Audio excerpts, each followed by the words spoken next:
মাসালা পোলাও নামটা শুনলেই জিভে এমনি জল চলে আসে। দেখতে যেমন লোভনীয় হয়, খেতেও মাসালা অনেক বেশি মজার। অনেক তো খেলেন কাচ্চি, বিরিয়ানি, পোলাও, এবার না হয় এই মাসালা পোলাওটা ট্রাই করুন। যারা ঈদে একটু অন্যরকম কিছু রান্না করতে চাইছেন তারা চাইলে এই মাসালা পোলাওটা রান্না করতে পারেন। ঘরোয়া কিছু উপকরণ দিয়ে খুব সহজেই মাসালা পোলাওটা তৈরি করা যায়, আর খেতেও মাসালা অনেক বেশি মজার হয়। চলুন তাহলে মাসালা পোলাও কিভাবে তৈরি করা হয় সেটা দেখে নিই।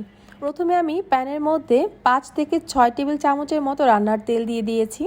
তার মধ্যে আমি কিছু গোটা মশলা দিব। আমি এখানে তেজপাতা, 3টা এলাচ আর 4 টুকরো দারচিনি দিয়ে দিচ্ছি। হালকা করে এগুলোকে একটু ভেজে নিব, এতে করে খুবই সুন্দর একটা অ্যারোমা বের হবে।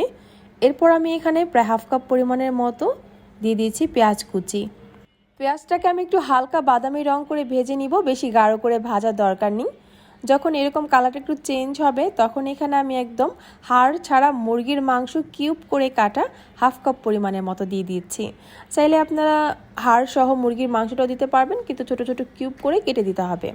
এরপর আমি এখানে কিছু পরিমাণে চিংড়ি মাছ দিয়ে দিচ্ছি।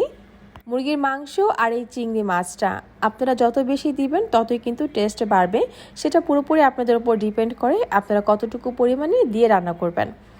তো এখন এই মাছ আর মাংসটাকে আমি একটু পেঁয়াজ আর তেলের সাথে খুব ভালো করে একটু ভেজে নিয়েছি। এরপর এখানে আমি 2টা ডিম দিয়ে দিব। ও আরেকটা কথা বলে নিই, আপনারা মুরগির মাংসের পরিবর্তে যদি চান এখানে গরুর মাংস দিয়ে করবেন সেটাতেও হবে। তো এখন আমি এই ডিমগুলোকে ভালোভাবে ভেঙে এরপর এগুলোর সাথে একটু ভেজে নিয়েছি। এরপর আমি স্বাদ মতো লবণ দিয়ে দিলাম।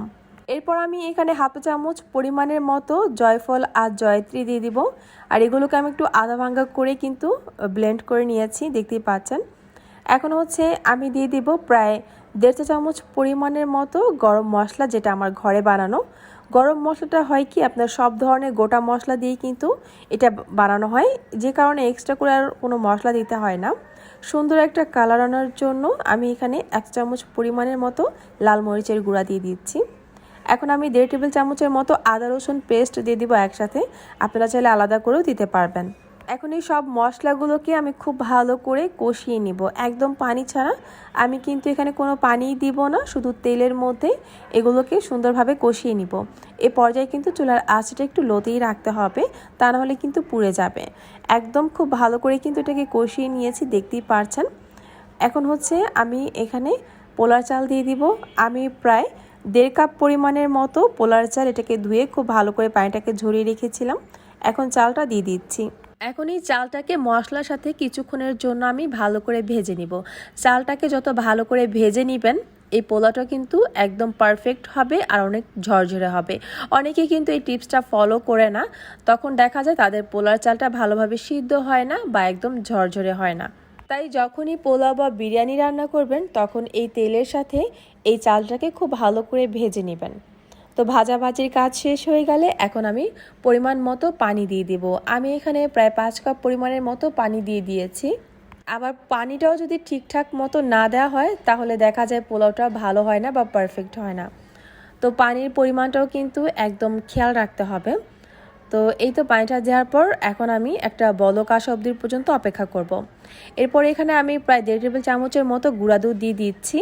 আমি সবসময় পোলাও বা বিরিয়ানিতে গুঁড়া দুধটা এভাবে ব্যবহার করি, আপনারা চাইলে লিকুইড বানিয়ে তারপর দিতে পারবেন। এরপর আমি এই টেস্টটাকে একটু ব্যালেন্স করার জন্য আমি এখানে সামান্য একটু পরিমাণের মতো চিনি দিয়ে দিলাম।